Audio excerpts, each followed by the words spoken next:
c'est grâce à cette femme et à l'architecture qu'elle a conçue que ton portable fonctionne aussi bien. Allez, viens, je t'explique. GPU, CPU, FPS, des mots techniques qui peuvent sembler évidents pour certaines personnes, mais qui peuvent aussi donner l'impression d'entrer dans une langue étrangère. Pourtant, ces acronymes sont le résultat de décennies d'années de travail informatique, et l'une des personnes les plus importantes de cette histoire, c'est Sophie Wilson. Dans les années 80, au Royaume-Uni, elle travaille chez Arcom Computers et co-conçoit avec Steve Farber l'architecture ARM, pensée pour être plus simple, plus efficace et moins énergivore. Aujourd'hui, les architectures ARM sont présentes partout, dans la majorité des smartphones. Mais pourquoi est-ce qu'on parle de Sophia Wilson ici? Parce que comprendre la performance, c'est commencer par comprendre qui travaille dans la machine. Le premier acteur, c'est le CPU, le Central Processor Unit. C'est lui qui exécute les instructions du programme, calcule la logique et pilote une grande partie du comportement du jeu. Dans un jeu vidéo, c'est lui qui s'occupe du gameplay, des scripts ou encore de la simulation physique. Mais il n'est pas seul. Un autre acteur est devenu essentiel, GPU, Graphic Processing Unit. Et lui, comme son nom l'indique, il est spécialisé dans le calcul graphique. Il est particulièrement efficace pour faire des calculs en parallèle, comme traiter la géométrie, exécuter des shaders et produire les pixels. Donc c'est comme si le CPU préparait le travail et que le GPU dessinait l'image. Un peu comme dans du prod, il y a le ou la chef de projet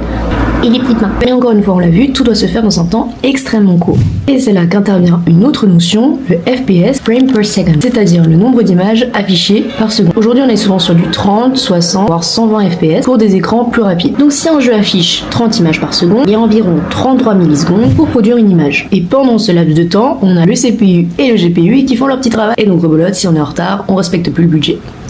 Donc comprendre ces mots, c'est comprendre comment le temps circule dans le programme. Parce qu'on retient, la performance d'un jeu se joue toujours image par image.